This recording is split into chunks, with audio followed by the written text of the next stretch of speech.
of course, to discuss Israel-Palestine, an injustice that has continued for more than a century now, with not so much as even a hint of the pretense of an attempt to end it by those with the power to do so. So the responsibility lies with us, the public. There are myriad ways to work toward that common goal, and I'd like to use this time to explain my particular approach in the hope that it might be of some value. I'd like to begin with a brief look at the issue's two most prevalent words in the public discourse. First, the word conflict, the defining noun of the issue. We need to ask, what does this conflict consist of?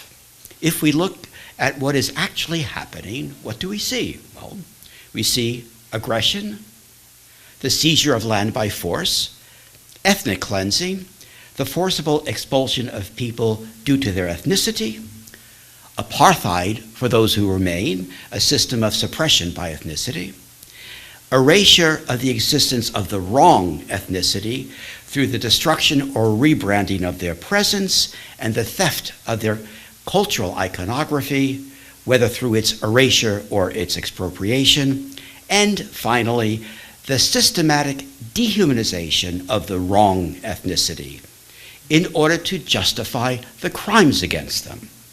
And crimes by one group against another is what this is all about.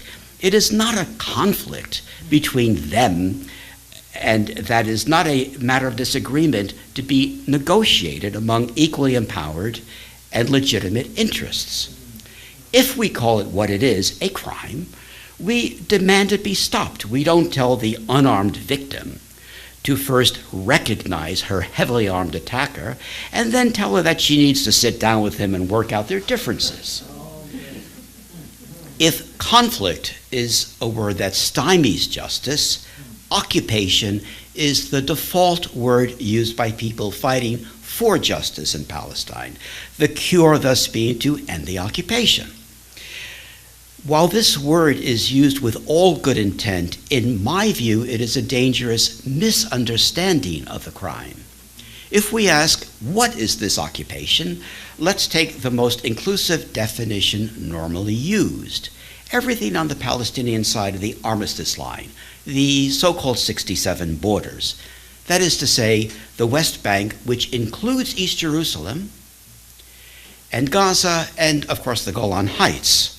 So, let's say the pro-Palestinian chants of end the occupation suddenly were answered. Israel pulled completely out of the land beyond the armistice line. Well, in my view, it would be a very sorry morning after, and we'd have forfeited the right to any further claim. We'd wake up to and be stuck with what? Well, a dissected remnant of what was once Palestine, the refugees still blocked from returning to their homes on the Israeli side of the armistice line, and race laws awaiting them even if they did. Apartheid in Israel for its non-Jewish population, and we would have not only accepted the legitimacy of the 1947 UN partition that was shoved through under US pressure, but at the same time accepted Israel's right alone to disregard it. Contrary to the term 1967 borders, the armistice line was explicitly not a border, but a ceasefire line and nothing more, orphaning more than half of the land the UN had given to the Palestinians onto the Israeli side of it. Israel was supposed to return to its actual borders, or some other mutually agreed solution, but simply refused. Now, if we're told that it's too late to undo this, well, yes, that was the whole idea. It's been the tactic with everything Israel has done. I'm not in favor of using the word occupation, but if we do use it, it must refer not just to territory, but also to the occupation of people by ethnicity, and thus geographically to the entire land from river to sea. Apartheid was imposed on Palestine by the British on behalf of the Zionist settlers over a century ago and has remained the state of the land since. Okay, then if ending the occupation won't bring justice, what will? The cure has always been right in front of our eyes. One secular, democratic state. Everyone there now who wants to remain becomes an equal citizen in a shared society. And equality means, by definition, that every refugee has the absolute, individual, unqualified right to return home. Yet this idea of simple equality, which we in the modern West claim to venerate, suddenly becomes controversial, scandalous, even hate speech when it is applied to Israel-Palestine. Why? Why do our governments support Israel's crimes, even suppressing us on Israel's behalf, while claiming that we are a righteous nation enjoying, so we tell ourselves, a free press? How has our complicity been secured even with Israel's ongoing crimes in plain sight for the world to see? In an attempt to answer that, I'd like to tell a quick story, a true story. 5 years ago, in response to some talks that I had given, including in nearby Amherst, some Zionist media labeled me a hate speaker, as it did to everyone who discusses this issue.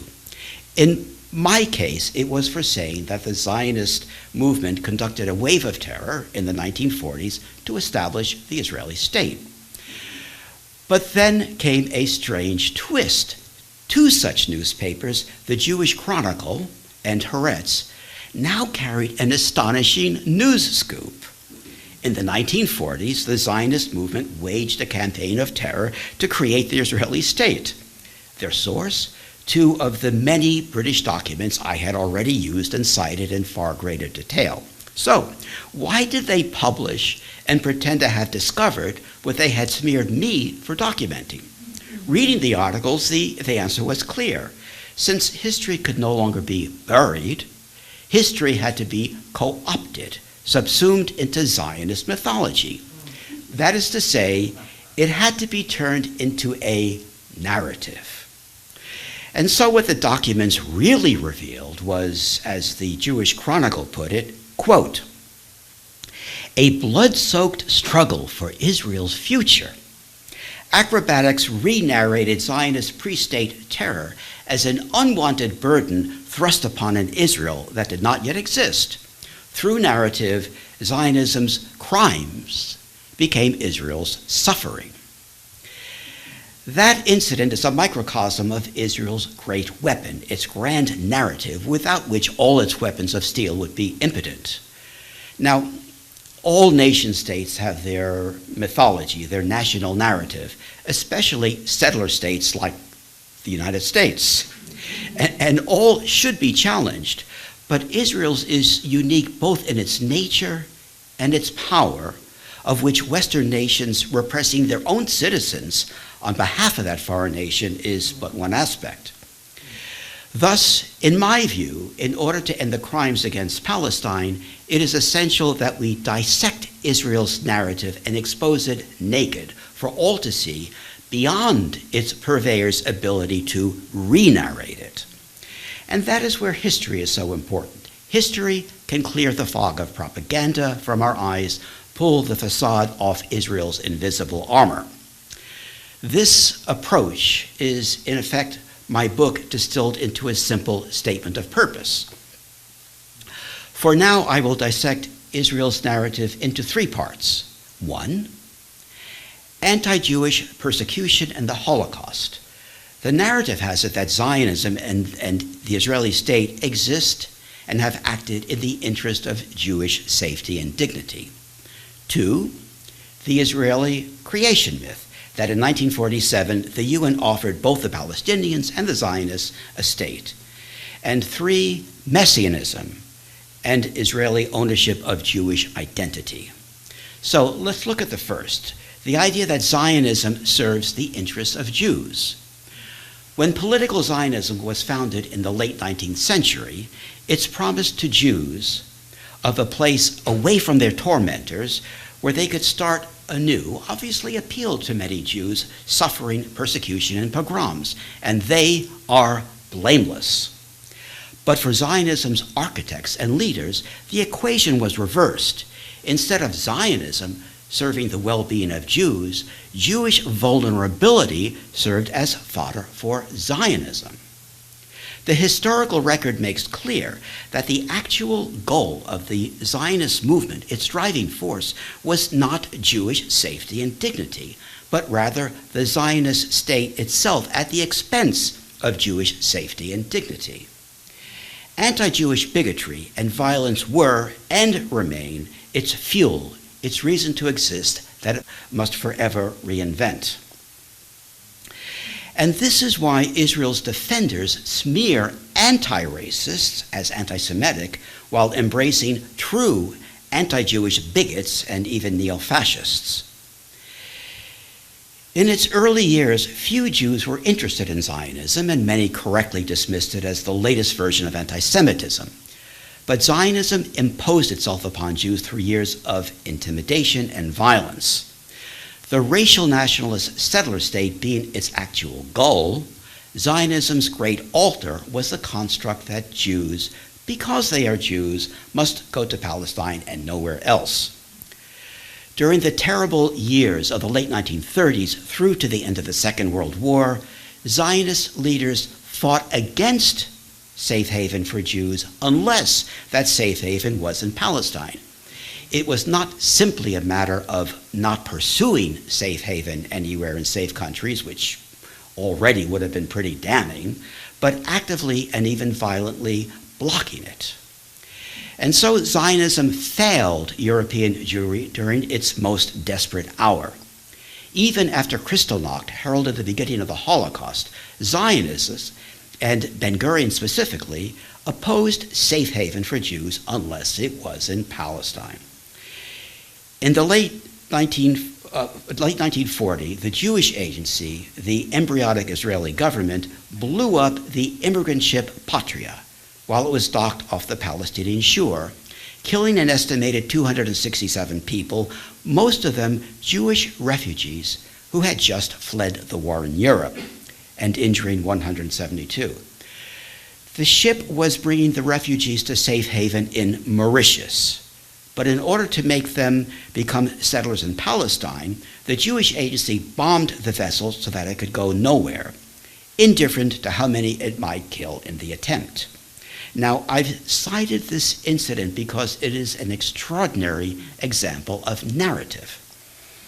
To cover its mass murder and turn it to its advantage, the Jewish Agency spread the lie that the refugees themselves blew up the ship. A mass suicide because the refugees were such devoted Zionists that they would rather die rather than not go to Palestine immediately. This narrative, this lie, was spread so successfully that it spawned a whole genre of plays and other works reenacting this alleged self-sacrifice for the Zionist cause. As Haganah member and future Israeli politician Eliezer Livna would later concede, quote, "The rescue of Jews was not an aim in itself, but only a means. The World Zionist Organization had a Palestine Rescue Committee in name, but it was against rescue for its own sake and insisted that nothing be spared from settlement building." Now, as damning as all this sounds, it was actually much worse, because when other people tried to bring Jews to safety, the Zionists stopped them.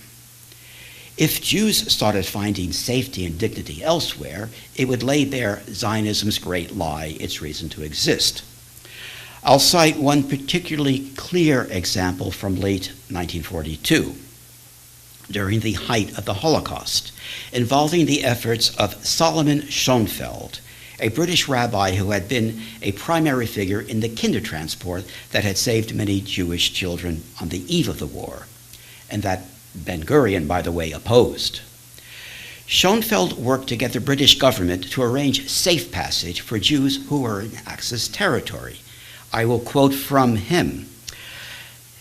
"In view of the massacres and starvation of Jews and others, interestingly, In enemy and enemy-held territories, he gathered support for a motion for the UK, quote, to declare its readiness to find temporary refuge in its own territories or in territories under its control for endangered persons. Now, this, of course, was precisely what the world needed, and inertia for his project grew quickly. By early 1943, Schoenfeld had 177 British MPs ready to support the measure, in addition to archbishops, bishops, peers, and the episcopate of England and Wales. And so, with passage of the rescue effort in sight, the Board of Deputies of British Jews, a Zionist organization, assisted from the United States by Stephen Wise, president of the World Jewish Congress, a Zionist organization, intervened and sabotaged it. Now, Wise himself had just held a press conference days earlier in the US Capitol to spread the alarm that the Nazis planned the extermination of European Jews. They all knew about the death camps, but the Zionists sabotaged the rescue project because the fraud of Zionism would have been laid bare for all to see. Its narrative evaporated. Schoenfeld's group tried everything to save the rescue effort, but was admonished, quote, in no uncertain terms, that they, the Board of Deputies, Wise, the Zionist establishment, would do whatever was necessary to squash government support for the rescue. The final tragedy was that in the end, the Zionists created what appeared as an internecine battle among Jews, questioning the very seriousness and urgency of the horror in Europe. Fact, the Zionists knowingly sent Jews to their deaths rather than have them live but contradict the great Zionist narrative. In 1944, U.S. President Roosevelt and his friend Morris Ernst, who would be among the founders of the American Civil Liberties Union, arranged for safe haven and new homes for 500,000 DPs, displaced people from the war. More than half of these to be resettled in the United States and Britain. Again, once the plan was headed for success, United States Zionists sabotaged it and accused Ernst of being a, quote, traitor because Ernst was Jewish. Jewish survivors of the war were particular victims.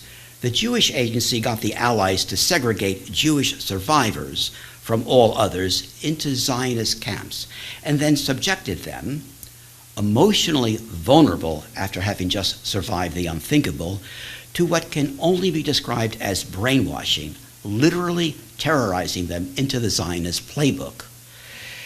This was so extreme that when a joint US-UK committee visited the camps and asked if they might like to resettle in the United States, which had always been the favorite destination, they responded in utter terror, saying that the US was so unsafe that they would commit mass suicide if forced to go to the United States.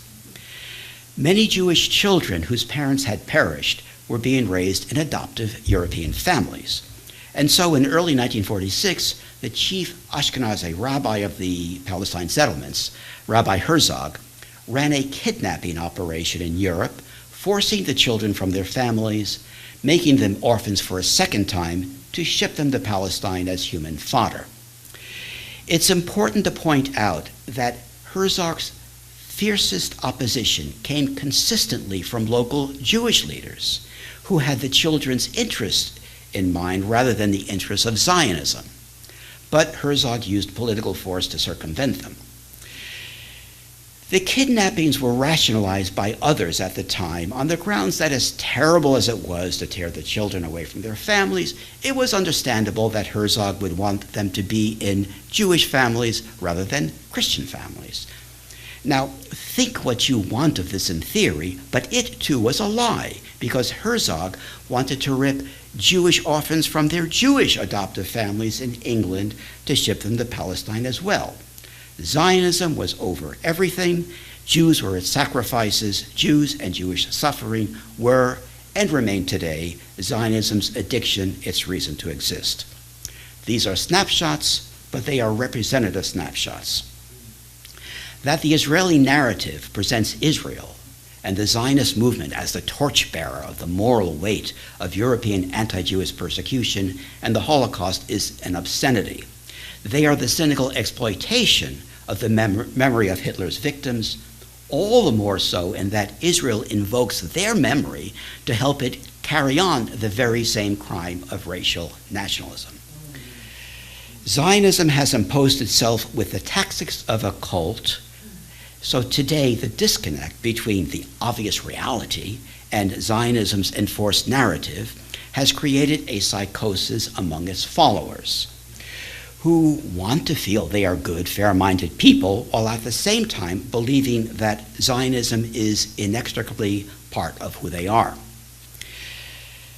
Now, let's take a look at the Israeli creation myth. We all know it. When in November 1947, the United Nations proposed partitioning Palestine into two states, General Assembly Resolution 181, Israel's founders embraced the offer with gratitude, whereas the Palestinians scoffed at it.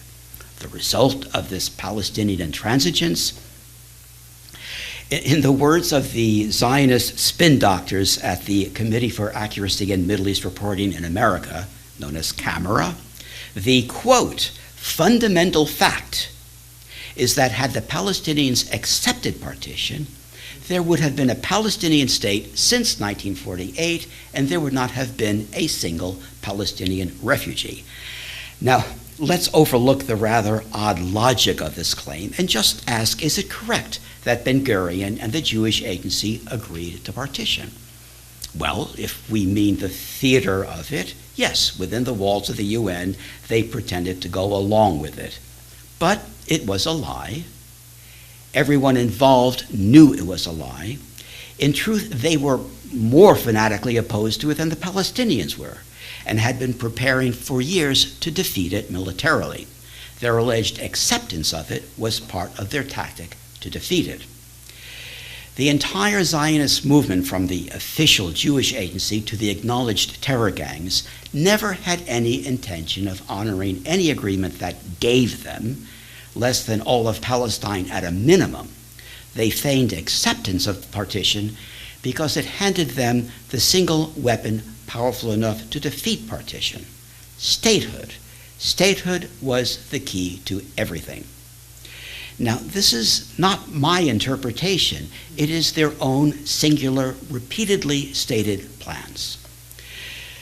While the tactic played out in context of partition, the core idea that recognized statehood in any part of Palestine was the ticket to the rest was already on the mind of Chaim Weizmann by 1934, 3 years before the Peel Commission made the first formal proposal for partition. Weizmann, who would become Israel's first president, discussed it with Benito Mussolini that year.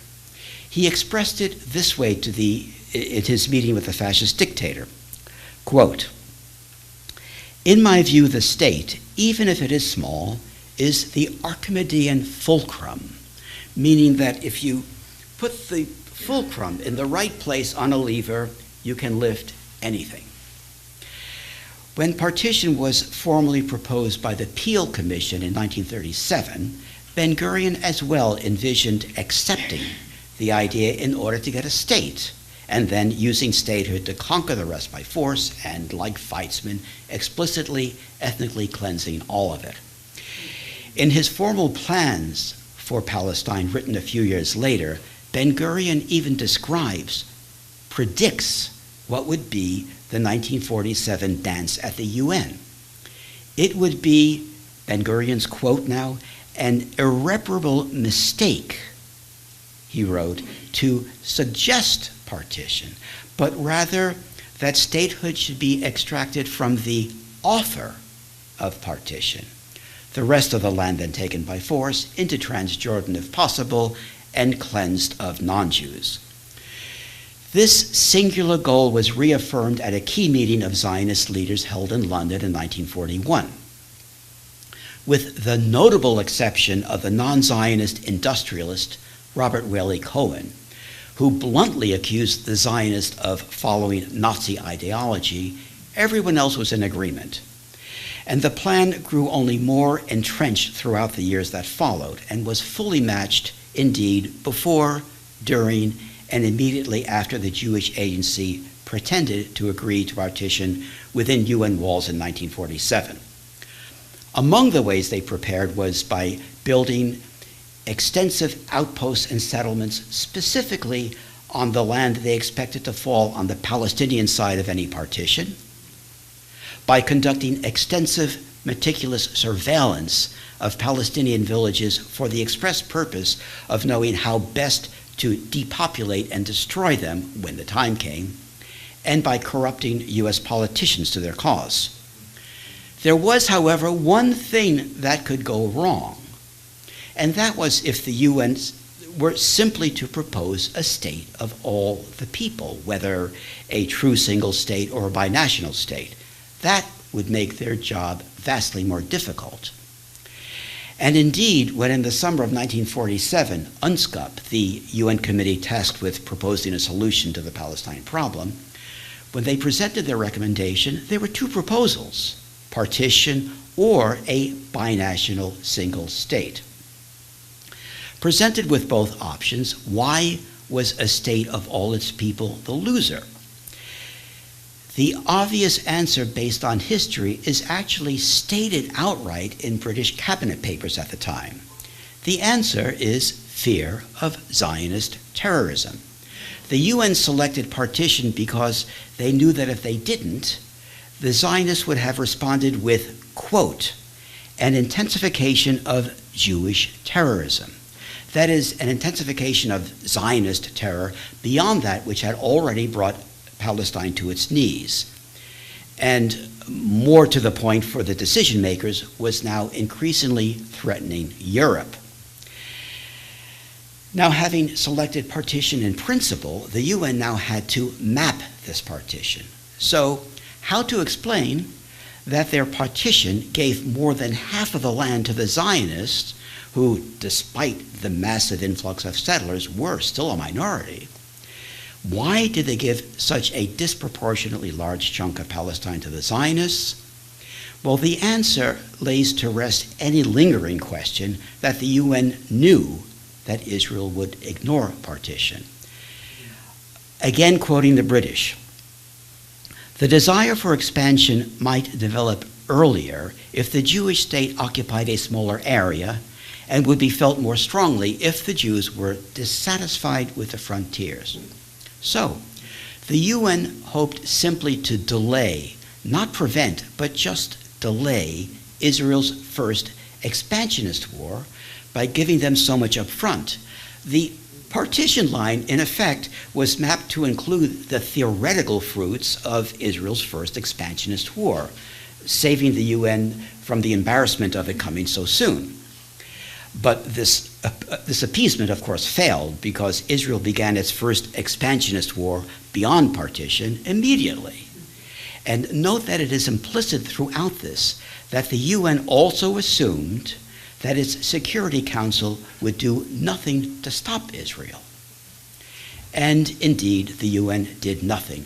Within days of the passing of partition, Ben-Gurion raced to start yet more settlements on land on the Palestinian side, moved government-to-be institutions to Jerusalem, and the mayor of Tel Aviv publicly boasted that his city would never be the new state's capital, but rather that it would be Jerusalem.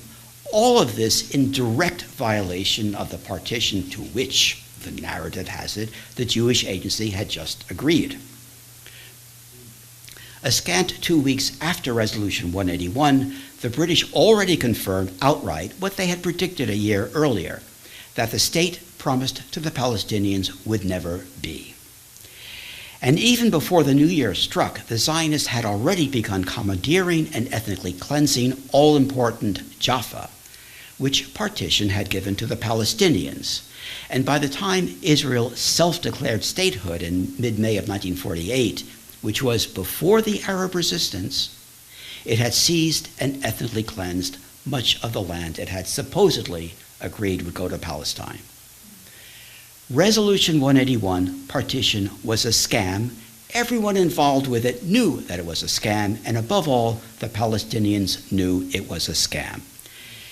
In the world as it is, statehood is our measure of all things. From the mantle of statehood, the Zionists' terrorism became Israeli military operations, whereas for the Palestinians denied the podium of statehood, their self-defense was now terrorism.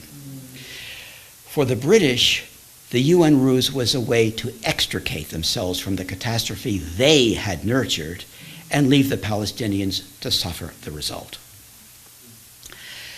And now, finally, let's look at the very question of the Israeli state versus Jews. If I ask, what is Israel? I think most people would repeat what the state itself says it is and how news reports refer to it. It is the Jewish state. Now, we accept this term with little thought. But even on the obvious level, the term already creates a magic shield around Israel by hijacking Jewish identity. How often have I heard, why are you always criticizing the Jewish state? But it goes far beyond that. The Jewish state is a stealth term that creates a messianic gateway to the public mind. There is an entire world of narrative hidden within these three words, the most powerful of which is the article, the. Israel does not claim to be merely a Jewish state in the sense of countries that have a national religion. Indeed, to quote Ben-Gurion, Israel has nothing to do with Judaism, but rather with, Ben-Gurion's words, being a Jew, and nor with being an Israeli Jew, but the ethnicity itself. According to Israel's construct, it is the state of all Jews, free of national borders, and indeed free of individual Jewish consent on the matter. And it is for this reason that Israel does not allow Israeli nationality for Jews. The nationality of Jewish citizens of Israel is, by Israeli law, Jewish. This nation-state adaptation of tribalism, in which the state is part of the DNA of an ethnic identity, is the internal workings of its weapon of silencing critics through the smear of anti-Semitism, and is unknown in the modern world with two exceptions, Israel and common bigots. To explain, everyday racists blame individuals by virtue of perceived oneness with some ethnicity or nationality or type. And so, for example, during the spread of COVID-19, Chinese-looking people were attacked because the virus came from China. They, the Chinese, caused COVID. This is classic ignorant bigotry, and we all condemn it. Israel does precisely this to Jews, but turns it around in order to hold Jewish identity ransom to insulate its crimes. We would say Israel did XYZ. A bigot would say the Jews did XYZ. But that bigot is now the Israeli state and its cheerleaders, who have made state and ethnicity synonymous in order to repackage criticism of the state as anti-Semitic. Other states deflect criticism of their crimes by hiding behind the flag, accusing dissenting citizens of being unpatriotic to the state. Israel instead hides behind the ethnicity, free of borders, accusing dissenting voices anywhere of being traitorous to the ethnicity.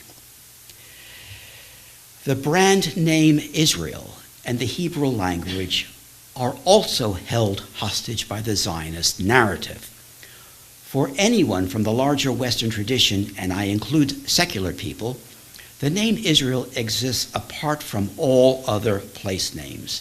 Its very sound transcends the realm of the profane and touches a nerve deep within our collective subconscious. It is a place rooted in Genesis itself, and Israel, the modern nation state, openly exploits this to position itself as that place, and the land's ancient artifacts as the nation-state's artifacts, and its settlers as that biblical land's people. And as laughable as this may and should sound, its power is very real. For us, one easy way to partially mitigate this power is always to use the term the Israeli state, never just Israel, unless you mean the place in the Bible. The Zionist use of Hebrew as the vernacular operates in tandem. Our association with that venerable ancient language is not just geographic, it is also temporal. It, too, is an artifact serving to place the Israeli state in a protected part of our collective psyche. Hebrew is exploited to tell our subconscious that the settler, fresh off the plain, moving into a West Bank outpost on ethnically cleansed land, is a native who has been there for 3,000 years.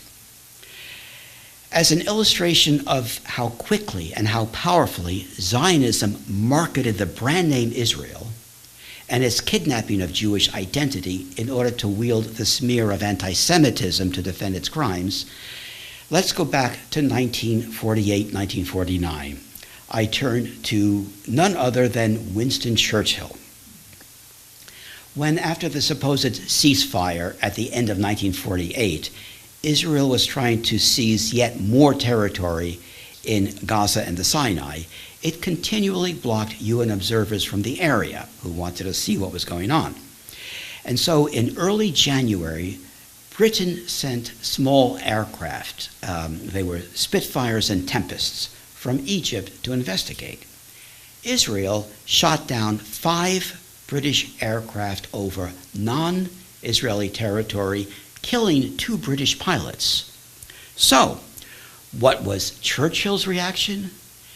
In a personal minute not declassified until 2013, Churchill defends Israel and repeatedly smears Ernest Bevin, who had been Foreign Secretary, as anti-Semitic for condemning the Israeli attacks. In the document, Churchill specifically equates the then 7.5-month-old Israeli state with the biblical realm and refers to the Israeli aircraft that shot down 5 of their planes and killed 2 of their pilots as Israelite airplanes. The irony does not end there. In the same letter, Churchill worries about, quote, the powerful and possibly decisive Jewish vote, especially in New York. But let's go straight to the crux of this construct of the Jewish state. This self-identity requires that Israel preserve what it considers to be blood purity by way of laws forbidding intermarriage between someone who the state considers to be Jewish with someone whom, according to the state, is not Jewish.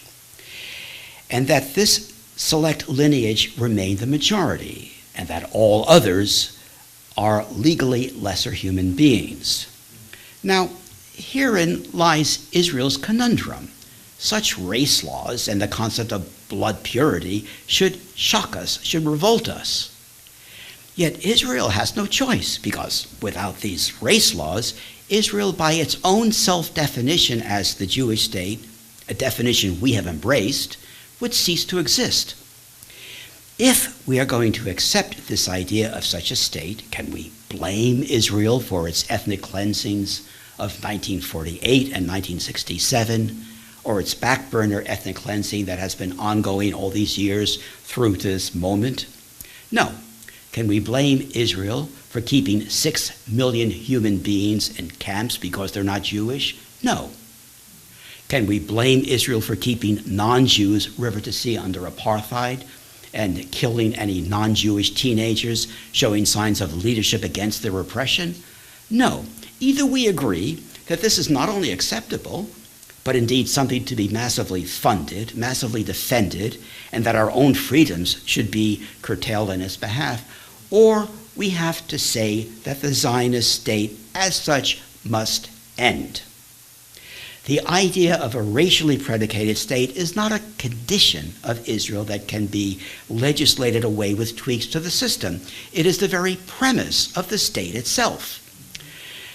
Now, we are often challenged about Israel's right to exist. This is nonsense. No state has the intrinsic right to exist. People have the intrinsic right to exist. States are social, political, economic, legal structures invented by people to serve them and that exist at their pleasure. Israel does not exist with the consent of the vast majority of the people whose lives it controls. And to be sure, Israel is not the only such state.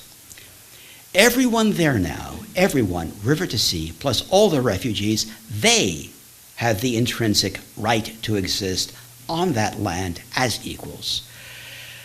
No one should be frightened by this. South Africa is a different state than it was 50 years ago. It is not a different people. No one got hurt when the old South Africa was replaced with a state of all its people. Understandably, in the fight for justice in Palestine, we tend to focus on Israel's actions. We should, of course, but it's not enough. We need also to expose the actual problem, a state based on Zionism. Until we do that, we will always be just condemning Israel's crimes. When we fought against apartheid in South Africa, we didn't just condemn the state's violence, we opposed the race state itself.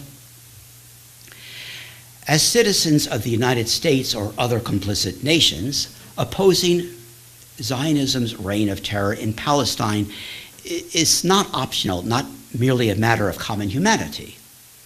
We must oppose it because our countries are it. The terror continues in our name, with our money, our power, our weapons, and our moral currency. And we must oppose it because we, too, are under a Zionist reign of terror, as our political and civil liberties are corrupted on Israel's behalf.